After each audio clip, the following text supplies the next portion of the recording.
আসসালামু আলাইকুম ভিউয়ার্স, বরাবরের মতো আজকে একটি টু নিডেল মেশিনের সেট কিভাবে চেঞ্জ করে এই ভিডিও নিয়ে আসলাম। তো আজকে সঠিক নিয়মে খুব সহজে কিভাবে একটি অটো টু নিডেল মেশিনের সেট চেঞ্জ করা যায় এই সঠিক পদ্ধতি আমি দেখাবো। তো চলুন কথা না বাড়িয়ে মূল ভিডিওর দিকে চলে যাই। অবশ্যই ভিডিওটি মনোযোগ সহকারে দেখবেন এবং আমি যেভাবে কাজটি করতেছি এবং দেখাবো অবশ্যই আমাকে ফলো করবেন,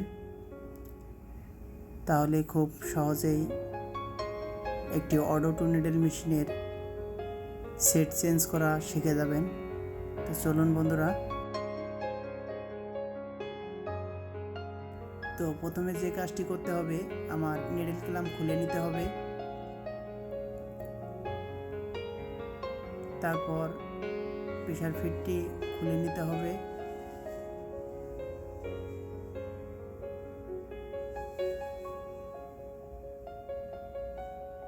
এখন আমি নিডেল ফিলেটটিও খুলে নেব। তো ভিউয়ার্স, ভিডিওটি একটু লং হতে পারে, ধৈর্য সহকারে মনোযোগ দিয়ে দেখবেন। অবশ্যই একটি গুরুত্বপূর্ণ কাজ। তো আমি যে সেটটি চেঞ্জ করব, এখানে লাগানো আছে একটি 316 সেট। তো আমি লাগাবো 1/4। তো এখানে 1.5 মিলি এলএমবি দিয়ে ফিডব্যাকটি আমি খুলে নিলাম এবং নতুন যে ফিডব্যাকটি লাগাবো নতুন কাজের জন্য 1/4 যে ফিডব্যাকটি আছে এটাও এখন আমি লাগিয়ে নিচ্ছি। তো যেভাবে আমি স্ক্রুগুলো খুলেছিলাম ঠিক একইভাবে আমি আবার স্ক্রুগুলো লাগিয়ে নিচ্ছি।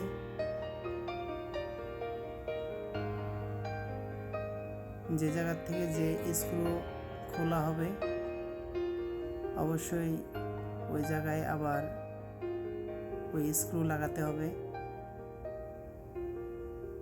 অবশ্যই খেয়াল রাখতে হবে।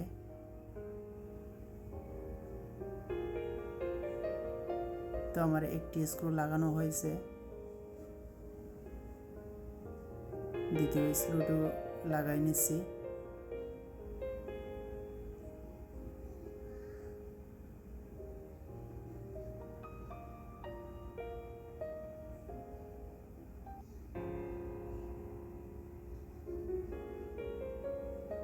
স্ক্রু দুটি ফুল টাইট দিয়ে নিতে হবে যাতে কোনোভাবে লুজ না থাকে। তো আমি ফুল টাইট দিয়ে নিলাম।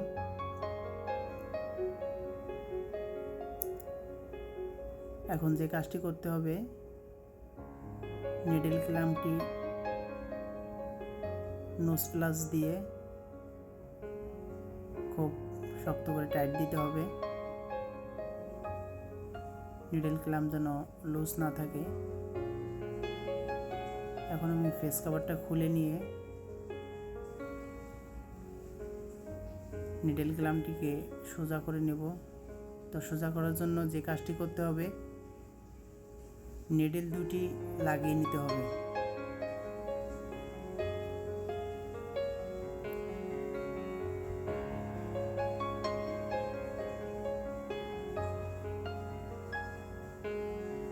এখন নিডেল ক্ল্যাম্পের স্ক্রুটি লুজ দিয়ে নিলাম আমি।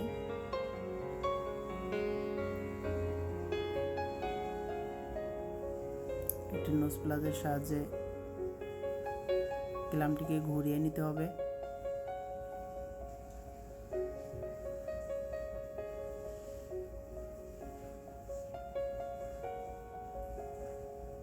তো আমি একটি নিডেল লাগিয়ে নিয়েছিলাম, এখন যে নিডেলটি বাকি আছে ওটাকেও আমি লাগিয়ে নেব। অবশ্যই দুটি নিডেল লাগিয়ে নিতে হবে। ফিড ডগের ছিদ্রর সাথে নিডেল মিলতে হবে এবং সমান থাকতে হবে। নিডেল ক্ল্যাম্প যদি টাল থাকে তাহলে কিন্তু টাইমিং মিলানো যাবে না। অবশ্যই খেয়াল রাখতে হবে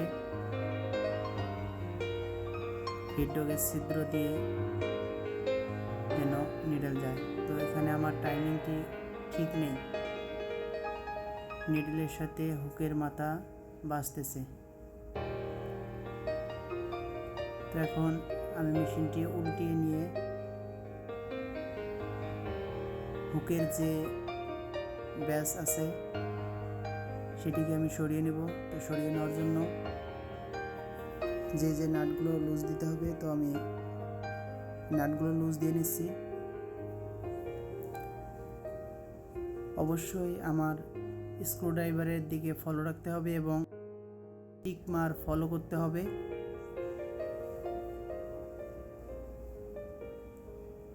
এখন যে নাটটি লুজ দিতেছি এটি হলো নাইফ সেটআপের স্ক্রু। এই নাটগুলো লুজ না দিলে হুকের ব্যাস কোনো দিকে সরবে না। তো খেয়াল রাখতে হবে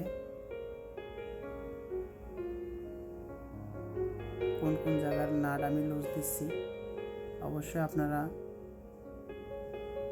মনোযোগ সহকারে দেখবেন।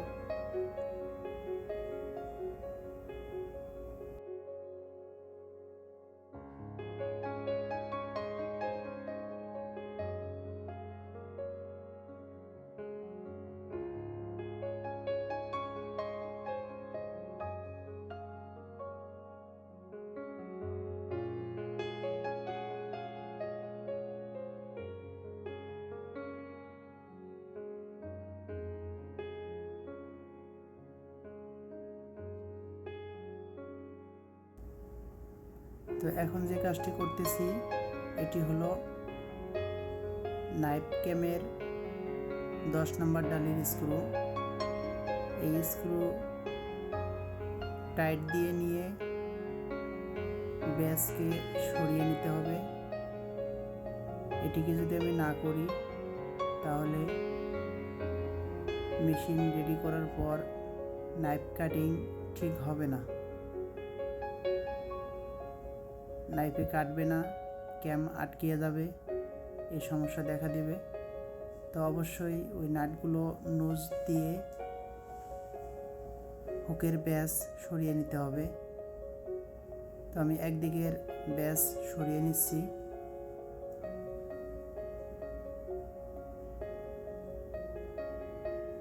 আগে কিন্তু আমার হুকের সাথে নিডেল বাজতো,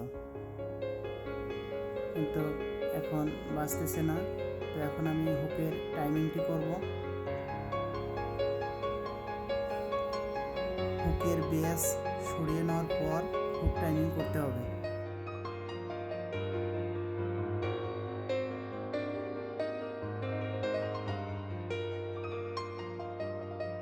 তো এখানে আমার 3টি স্ক্রু আছে।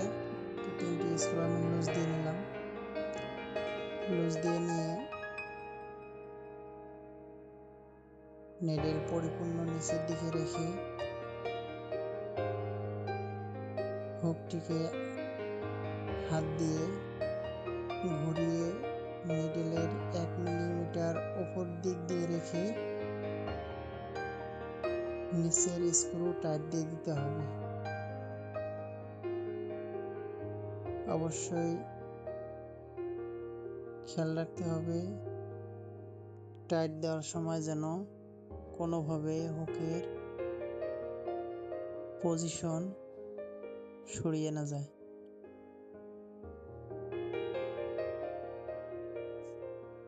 আলতো করে টাইট দিয়ে টাইমিংটি আবার চেক দিয়ে দিতে হবে এবং দেখতে হবে যে টাইমিং ঠিক আছে কিনা। যদি ঠিক না থাকে তাহলে লুজ দিয়ে আবার ঘুরিয়ে নিতে হবে, আর যদি ঠিক থাকে তাহলে পরিপূর্ণ টাইট দিয়ে দিতে হবে। তো আমি দুটি হুকের টাইমিংয়েই করে নিলাম।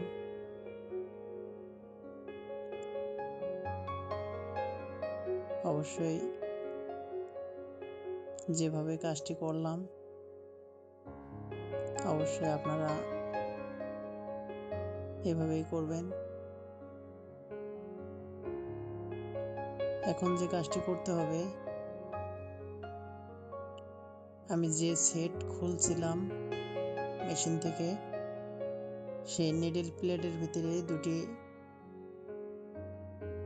নাইফ ছিল, সেই নাইফ দুটি আমি খুলে নেব।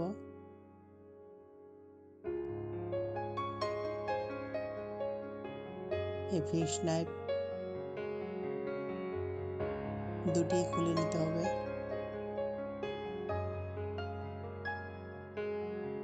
তো আমি একদিকেরটি লাগিয়ে নিলাম, অপর সাইডটি খুলে ওটাও লাগিয়ে নিতে হবে।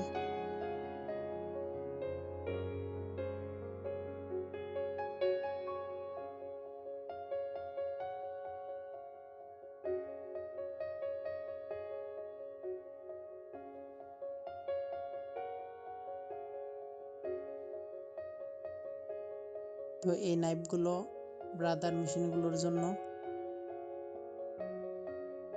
জুকি মেশিনের সাথে সেট আপ করা থাকে। তো আমার নাইফটি সেট আপ করা হয়েছে, এখন আমি প্লেটটি মেশিনের সাথে লাগিয়ে নিচ্ছি।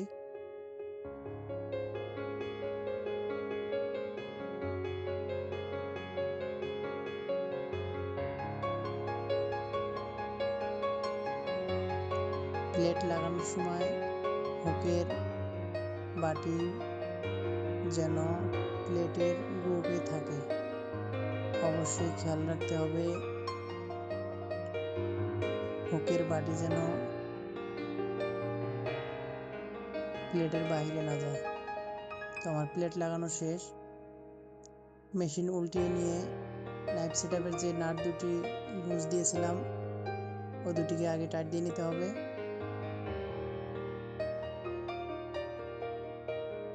তারপর ব্যাস টাইট দিয়ে দিতে হবে, যেটার মাধ্যমে হুকের গ্যাপ কম বেশি করেছি।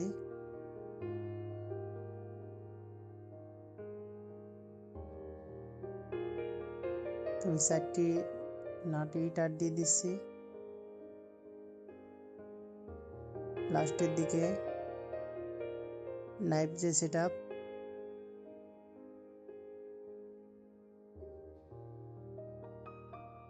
10 নম্বর ডালির নাট টাইট দিয়ে দিতে হবে।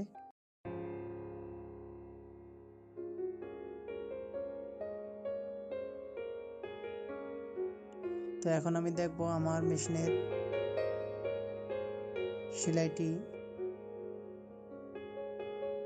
পরিপূর্ণ ঠিক আছে কিনা। তো বন্ধুরা, আজকে এ পর্যন্তই। দেখা হবে আবার কোনো এক নতুন ভিডিওর সাথে। তো দেখতেই পারছেন আমার সেলাইটি পরিপূর্ণ ঠিক আছে।